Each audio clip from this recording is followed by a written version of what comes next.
अस्सलामु अलैकुम वरहमतुल्लाहि वबरकातुह। अल्हम्दुलिल्लाहि कफ़ा व सलामुन अला इबादिहिल्लज़ीना इस्तफ़ा, अम्मा बाद। औज़ु बिल्लाहि मिनश शैतानिर रजीम, बिस्मिल्लाहिर रहमानिर रहीम। व इज़ क़ाला लुक़मानु लिब्निही व हुवा यइज़ुहु या बुनय्या ला तुश्रिक बिल्लाह इन्न शिर्का लज़ुल्मुन अज़ीम। उलमाए कराम, बुज़ुर्गों, दोस्तों, साथियों, ख़वातीन इस्लाम और प्यारे बच्चों, हमारे मंच पर बैठे हुए हैं राकेश यादव जी, जो भूतपूर्व मुखिया रह चुके हैं और एमएलए प्रत्याशी हैं। आप लोग दुआ कीजिए कि ये नेक्स्ट जो हैं हम लोगों के एमएलए बन जाएं। दुआ करेंगे कि नहीं करेंगे भाई? इंशाअल्लाह। मैंने एक आयत पढ़ी, सूरह लुक़मान, सूरह नंबर 31 की आयत नंबर 13। कुछ बातें औलाद की तरबियत पर मैं आपके सामने रखूँगा। उन्होंने एक बात बहुत अहम कही है मस्जिद के बारे में। मैं आप सब लोगों से कहता हूँ कि आप लोग अपनी मस्जिद का दर्शन उनको ज़रूर कराइए। अपनी मस्जिद दिखाइएगा कि नहीं दिखाइएगा उनको? कभी बुला के ले गए हैं? पहले मैं ये बता दूँ, आमी बंगला जानी ना, मैं बंगला नहीं जानता। सही है ना? आमी बंगला जानी ना, बस उर्दू में धीरे धीरे कोशिश करेंगे। उर्दू समझते हैं ना शेर? अल्हम्दुलिल्लाह। मुखिया जी ने मस्जिद की बात की, जो हमारे साबिक मुखिया जी हैं, बड़ी अच्छी बात की।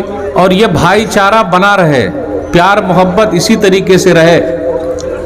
असल में मैं ये बताना चाहता हूँ कि भारत देश जो अपना है ना, एक बड़ा खूबसूरत देश है, बहुत प्यारा देश है।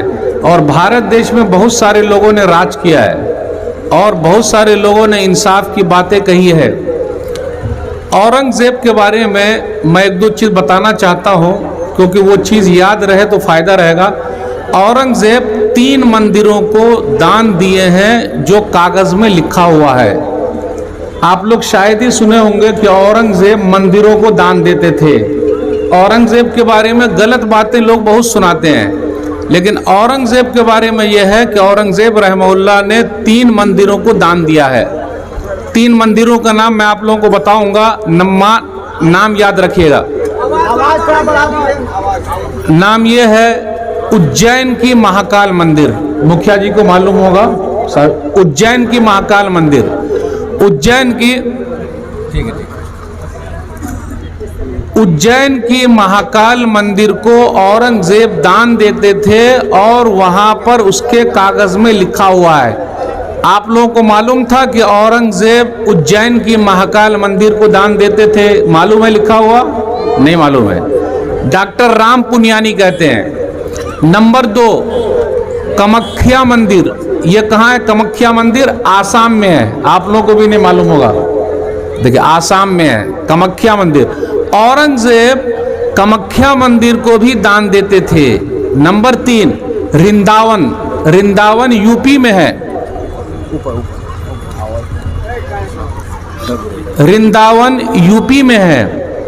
वृंदावन के अंदर भगवान कृष्ण की मंदिर है, इसलिए मैं उनकी तरफ इशारा करता हूं, उनको पता है, आप लोगों को नहीं मालूम होगा।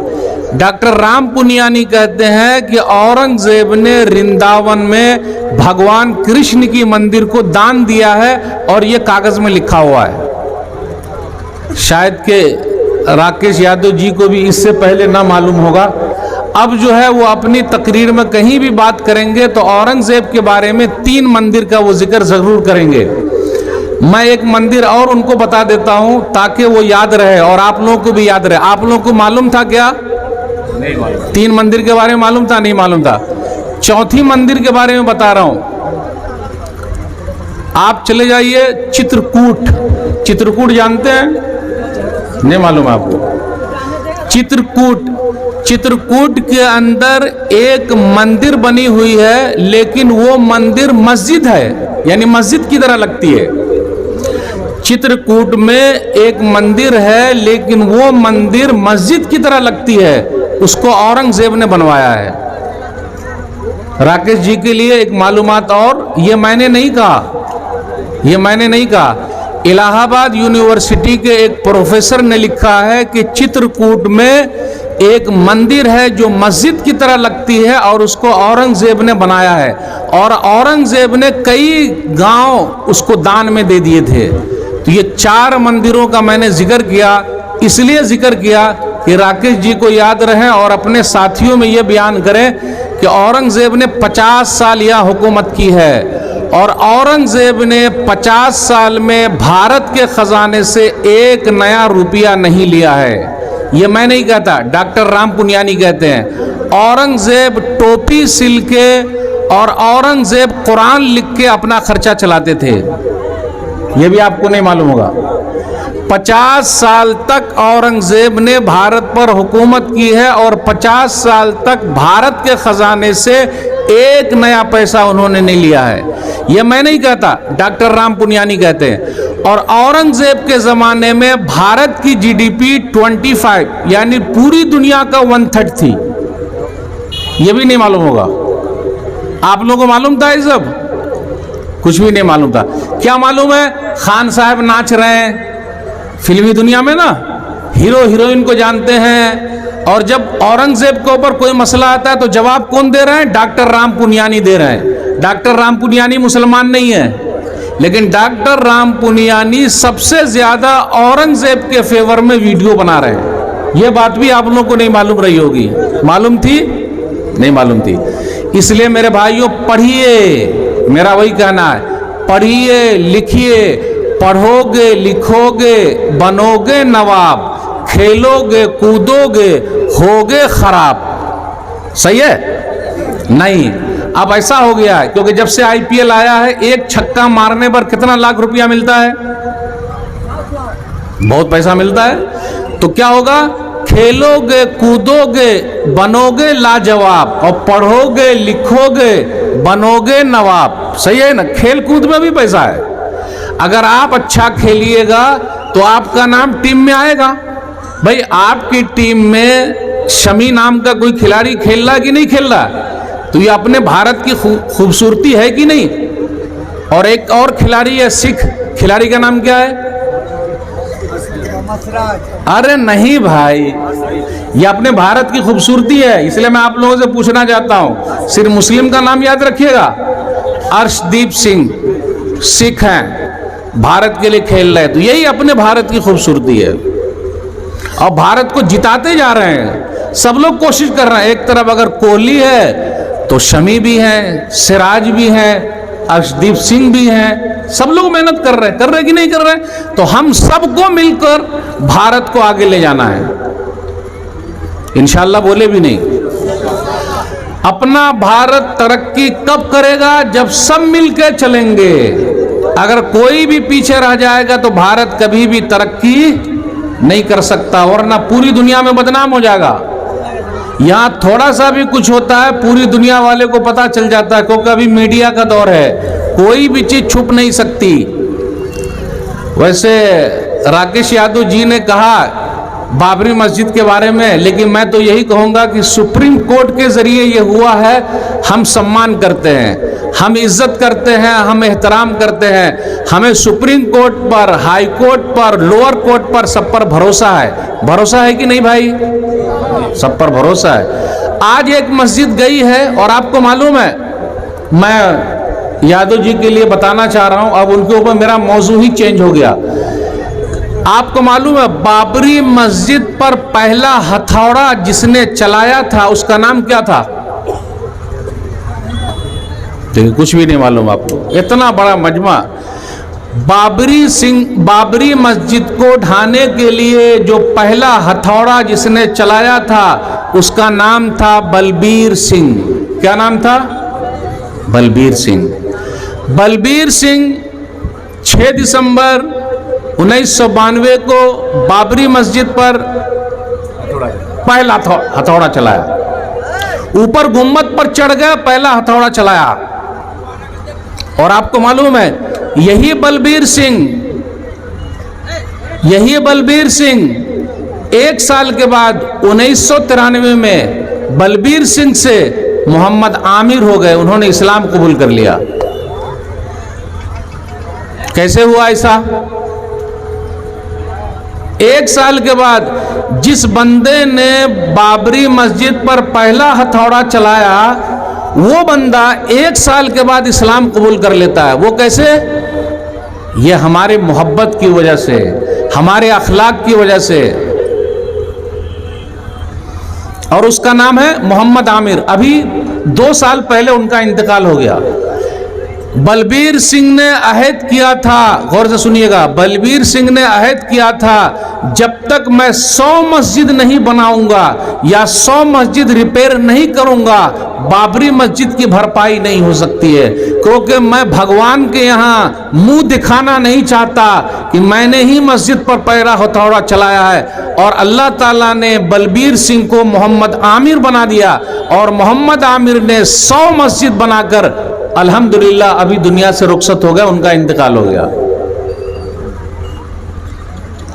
एक मस्जिद गई है, 100 मस्जिद बन गई है। अल्हम्दुलिल्लाह तो बोलिए। तो दुनिया ऐसे भी लोग हैं अपने भारत देश में, है कि नहीं है? तो अपना भारत देश बड़ा खूबसूरत है, बड़ा प्यारा है। अगर कोई भारत के खिलाफ कुछ बोलता है तो हमें बड़ी तकलीफ होती है हम मुसलमानों को। और आपको मालूम है अपने भारत के मिसाइल मैन कौन है? Doctor APJ Abdul Kalam. और भारत को सबसे बड़ा चंदा अगर किसी ने दिया था जंग के मौके पर, वो एक मुसलमान था। उस मुसलमान का नाम क्या है?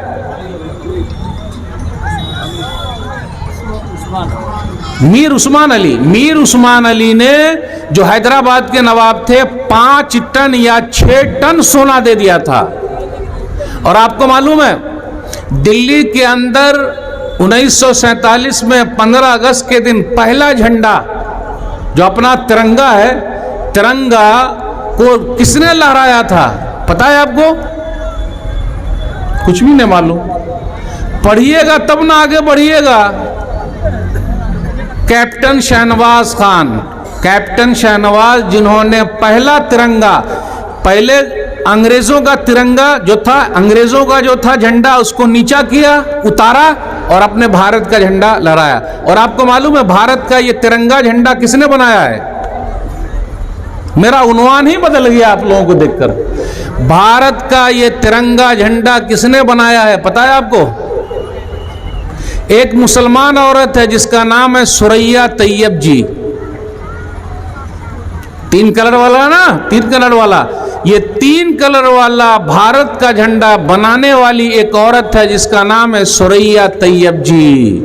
तो हमने भारत को बहुत कुछ दिया है और हम देते जा रहे हैं। और आपको मालूम है ताजमहल से भारत के खजाने में करोड़ों रुपया आ रहा है, करोड़ों रुपया ताजमहल से आ रहा है, लाल किला से आ रहा है, हुमायूं का मकबरा उससे आ रहा है। मैं ये सब इसलिए बताना चाह रहा हूं कि आपको तारीख याद होनी चाहिए। अगर नहीं याद कीजिएगा तो जवाब कैसे दे पाइएगा? लड़ाई झगड़ा नहीं करना है, लेकिन बताना तो है कि भाई हमने बहुत कुछ किया है। मुझे बड़ी खुशी हुई राकेश यादव जी की ये बात सुन के। अब मैं आप लोगों से कहता हूं कि आप उनके लिए दुआ कीजिए कि अल्लाह ताला उनके दिल को भी इस्लाम के लिए फेर दे। दुआ तो कीजिए, आमीन तो बोलिए। उनके दिल में इस्लाम की मोहब्बत पैदा कर दे। जिस तरह आज ये हमारे मंच पर यहाँ हैं, जन्नत में भी ये हमारे साथ रहें। आमीन तो बोलिए, बोल ही न रहे। कितना अच्छा मौका है। तो इतना अच्छा मौका कभी नहीं मिलेगा। और हमेशा हम दुआ करते रहेंगे उनके लिए कि हमारा मंच जब भी सजे और हम लोग जब दावत दे तो वो यहाँ आते रहें। जरूर आइए, आपको भी अच्छा लग रहा होगा। यहाँ कोई टेंशन नहीं, किसी तरह कोई मसला नहीं। यहाँ देखिए कितनी प्यार मोहब्बत की बातें हो रही है। अच्छी बात है कि नहीं भाई? सबसे पहले इनको मस्जिद का दर्शन कराइए, अपनी मस्जिद में ले जाइए, फिर वहाँ चाय पानी कराइए और पूरी मस्जिद दिखाइए, घुमाइए। सिर्फ ये भाषण देने आएंगे तभी आइएगा, इनको अपने घर भी ले जाइए, चाय पानी कराइए। सब हमारे भाई हैं भाई। आखिर बताइए, उनका खून और अपना खून दोनों बराबर है कि नहीं है? दोनों का खून लाल है कि नहीं? बराबर है भाई। भारत की आज़ादी में सबकी लड़ाई रही है, सब लड़े हैं, सब मेहनत किए हैं। तो मुझे बड़ा अच्छा लगा उनकी बात सुनकर और मैंने अपना टॉपिक ही बदल दिया। लेकिन अब मैं धीरे धीरे अपने टॉपिक की तरफ आ रहा हूँ। मुझे बच्चों के बारे में कुछ बात करना है। आज हमारे कुछ बच्चे बड़े बिगड़े हुए हैं, कुछ तो बड़े अच्छे हैं। अगर अच्छा बना तो मोहम्मद शमी हो गए, अच्छे बने तो मोहम्मद शमी हो गए, खेल की दुनिया में आगे हैं। खराब हुए तो देख ही रहे हैं आप, खराब लोग इधर उधर घूम रहे हैं। और जो पढ़ाई लिखाई नहीं करेगा वो आगे नहीं बढ़ सकता, बल्कि वो हमेशा पीछे रहेगा। इसलिए पढ़िए, आगे बढ़िए। बेटियां भी पढ़ेगी तब ना आगे बढ़ेगी। प्रधानमंत्री जी कहते हैं बेटी पढ़ाओ बेटी बचाओ, है ना, बेटी पढ़ाओ बेटी बचाओ। तो बिटिया को पढ़ाइए और बिटिया को बचाइए और आगे लेके जाइए। माशाअल्लाह इतना बड़ा मजमा और रात के इतने बजे लगभग 12 बज रहे हैं और आप लोग सब मुझे सुन रहे हैं, जबकि मैं बंगला जानता नहीं, लेकिन मेरी उर्दू आप लोगों को थोड़ा बहुत भी समझ में आ रही है अल्हम्दुलिल्लाह, 100% आ रही है समझ में। चलिए अल्हम्दुलिल्लाह। तो वो 3 मंदिर का नाम याद रखिएगा, अगर वो एक भी बता दीजिएगा किसी को तो आज भी वो जाके कागज को चेक कर ले, वहाँ औरंगजेब का नाम आराम से मिल जाएगा।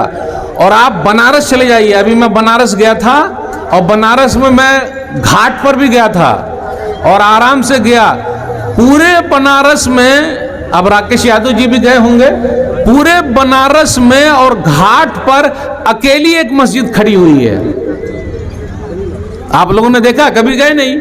मैं गया, एक मस्जिद है अकेली खड़ी हुई है और आपको सुनकर ताज्जुब होगा, उस मस्जिद की हिफाजत मुसलमान नहीं, गौर से सुनिएगा, उस मस्जिद की हिफाजत मुसलमान नहीं बल्कि हमारे हिंदू भाई कर रहे हैं।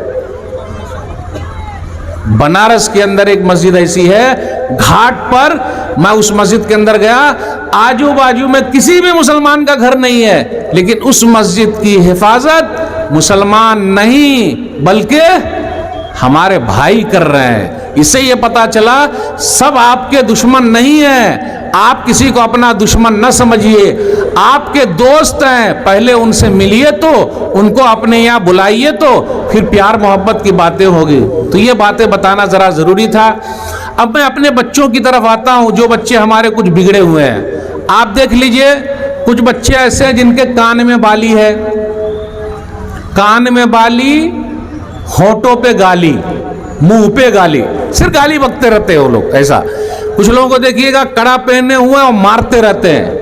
कुछ लोगों को देखिएगा, कुछ नौजवानों को, मैं नौजवानों की बात कर रहा हूं, उनका खून बहुत गर्म होता, थोड़ा सा किसी से ऐसा धक्का लग गया, देखता नहीं है क्या कैसे चल रहा है? जी नहीं, आपको अच्छा बनना है, ऐसा बनना है कि दुनिया आपका नाम याद रखे। जब आप अच्छे बनिएगा तब ना दुनिया आपका नाम याद रखेगी, और ऐसे खराब रहिएगा तो दुनिया कैसे याद रखेगी? अच्छा बनिए। और बच्चों को अच्छा कैसे बनाना है, माँ बाप को उसके लिए बड़ी मेहनत करनी पड़ेगी और ऐसे सम्मेलन की जरूरत है। माशाअल्लाह, मैं मुबारकबाद देता हूँ पूरी टीम को जिन्होंने इतना बड़ा सम्मेलन रखा है ताकि लोगों को अच्छा बनाया जाए। इतनी बड़ी गैदरिंग यहाँ जमा हुई है ताकि लोगों को अच्छा बनाया जाए। अल्लाह ताला इसी तरीके से आपको हौसला दे और ये काम करते चले जाइए। मस्जिद के लिए आप बात कर रहे हैं, मस्जिद के लिए यहाँ चंदा जमा हो रहा है, मस्जिद के लिए लोग पैसा दे रहे हैं? नहीं सर, हम लोग नहीं दे रहे। कोई नहीं दे रहा ना? कभी भी ऐसा नहीं होता। जो कुछ भी होगा हमको खुद तैयारी करनी, खुद अपना एक वक्त का खाना कम खाएंगे, रोटी कम खाएंगे, भात कम खाएंगे, दाल कम खाएंगे, लेकिन अल्लाह का घर बनाएंगे, पहले बनाएंगे। और जो अल्लाह का घर बनाता है, अल्लाह उसके लिए जन्नत में घर बनाते हैं। इसलिए हमारा कंसेप्ट है कि हमको मरना है। 3 चीज याद रखिएगा, माँ के पेट में सब आदमी रहे, सबको पता है, मैं था। नंबर 2, दुनिया में आए हैं, अभी हम घूम रहे हैं। नंबर 3, हमको मर जाना है। ये 3 चीज पता है। इस्लाम के अंदर चौथी चीज भी है कि मरने के बाद उठना है। इसलिए इस्लाम के अंदर जो बच्चे कॉलेज में पढ़ रहे हैं, एक जुमला जानते होंगे, प्रोबेबिलिटी, यानी अगर ऐसा हो गया तो इसलिए इस्लाम क्या मानता है, मुसलमान क्या मानते हैं कि मरने के बाद अल्लाह सबको जिंदा करेगा। अगर ऐसा हो गया तो, सबको जिंदा करेगा तो जो लोग मानते हैं कि है ऐसा तो वो तो बच जाएंगे, लेकिन जो लोग मानते हैं कि नहीं ऐसा तो उनका मसला हो जाएगा। इसलिए मेरे भाइयों, अल्लाह का पैगाम प्यार के साथ, अल्लाह का पैगाम अल्लाह के बंदों तक पहुंचाइए। आज हमारे बच्चे कुछ बिगड़े हुए हैं, कुछ इधर उधर जा रहे हैं, पढ़ाई लिखाई नहीं कर रहे हैं, घूम रहे हैं। और अक्सर बच्चों का आप देखिएगा, रात में क्या करते हैं वो लोग, दिन में क्या करते हैं। ये क्या है मेरे पास भाई, मोबाइल है। रात भर क्या करते, गेम खेलते रहते हैं। एक गेम आया, उसका नाम क्या था, पबजी। पबजी गेम आप लोग खेलते हैं? पबजी बहुत खेलते हैं, गेम खेलते रहते, पबजी। हारे बाप जी इतना लोग लगे रहते उसमें, पबजी गेम में। पूरा आंख देख लीजिए एकदम लाल लाल हो जाती है, रात भर गेम खेल खेल कर। सहाबे कराम कैसे थे, उनके बच्चे कैसे थे, रात रात भर अल्लाह की इबादत करते थे। सही बुखारी किताब तहज्जुद हदीस नंबर 1122, नेमर रजुल अब्दुल्लाह लौ कान युसल्ली मिनल लैल। अब्दुल्ला बड़े अच्छे आदमी हैं, काश के रात की नमाज पढ़ते। अब रात में कौन सी नमाज होती है भाई, रात में कौन सी नमाज होती, तहज्जुद की नमाज है। आज हमारी और आपकी नमाज कितने वक्त की रह गई है, 8 की, खाट की, 360 की। 8 वाली जुम्मा की नमाज, खाट वाली जनाजे की नमाज, 360 वाली ईद बकरीद की नमाज, बस खत्म। सही है कि नहीं?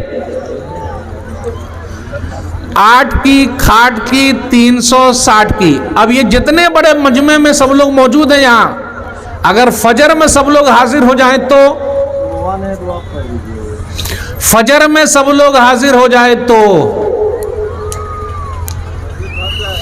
आज फलस्तीन के अंदर बैतुल मक़दिस इसराइल के कब्जे में है। इसराइल का कहना यह है कि अगर सब मुसलमान फजर के नमाजी हो जाए तो हमारा बैतुल मक़दिस उनके हाथ में चला जाए, फजर के नमाजी। और आपको मालूम है, बिल गेट्स, अदानी, अंबानी, बहुत पैसा है उनके पास, लेकिन सबसे बड़ा पैसे वाला कौन है? एक हदीस सुन के जाइएगा, सबसे बड़ा पैसे वाला कौन है, आज मौलवी साहब बता ही देते हैं। सही मुस्लिम किताब सलातुल मुसाफिरिन हदीस नंबर 725, रकअतल फज्र खैरुम मिनद दुनिया व मा फीहा। जिसने फजर के वक्त की 2 रकात सुन्नत पढ़ ली, उसके पास पूरी दुनिया और पूरी दुनिया में जितना सामान है सब मौजूद है। अल्लाह अकबर। फजर की 2 रकात सुन्नत। आज ये मोबाइल हमारे पास है, हमारा अगर कोई चीज गिर जाए तो हम क्या बोलते हैं, ओह आह, ऐसा करते ना। लेकिन अगर मोबाइल गिर जाए तो पूरी जान निकल जाती है, अरे गया काम से। अभी मैं सफर कर रहा था, रात में सोते सोते क्या हुआ, ट्रेन में लेटा हुआ हूं, अब कोई चीज देख रहा था, मैं देख रहा था और ऐसे नींद लग गई और सीधा मोबाइल मेरा नीचे गिर के रखा हुआ है। वो तो 3 AC में था। पुलिस वाले वहां से गए। देखिए, सब लोग पुलिस वाले का जब नाम सुनते हैं तो सब सीधा मुंह पे गाली ले आते हैं, पुलिस वाले की बात मत करना। लेकिन हर पुलिस वाला ऐसा नहीं है, हर पुलिस वाले ऐसे नहीं है। उन्होंने जैसे देखा मेरा मोबाइल नीचे गिरा हुआ है, अगर हम में से कोई आदमी होता तो क्या करता, अपने जेब में डाल लेता। और ये मौलवी साहब का मोबाइल है, माशाल्लाह सस्ता वाला नहीं है, अच्छा वाला, अल्हम्दुलिल्लाह। अब आप लोग समझ ही गए, अल्हम्दुलिल्लाह। तो क्या हुआ, ये मोबाइल ऐसे रखा हुआ है, वो सामने आए, अदम अभी जल्दी का वाकया, मोबाइल उठाया और मुझे उठाया, अजी ये आपका मोबाइल है। तो अब मेरी नींद खुली कि अरे, तो अब मैं तो यहां रखा हुआ था, तो यहां खोल ये करके देखा, पैजामे में, जेब में, तो ये तो है ही नहीं। यहां भी देखा नहीं है, यहां देखा नहीं है। तो बोला सर जी ये मेरा ही है। बोला ऐसे ही सोए रहिएगा और मोबाइल ऐसे गिरा रहेगा तो क्या होगा, कोई उठा लेता तो।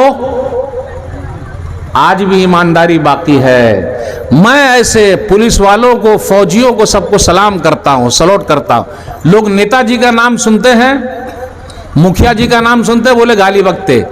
हर आदमी ऐसे नहीं है भाई, हर आदमी ऐसे नहीं है। वो आपकी सेवा में लगे हुए हैं, आप उनका सम्मान कीजिए, उनको इज्जत दीजिए।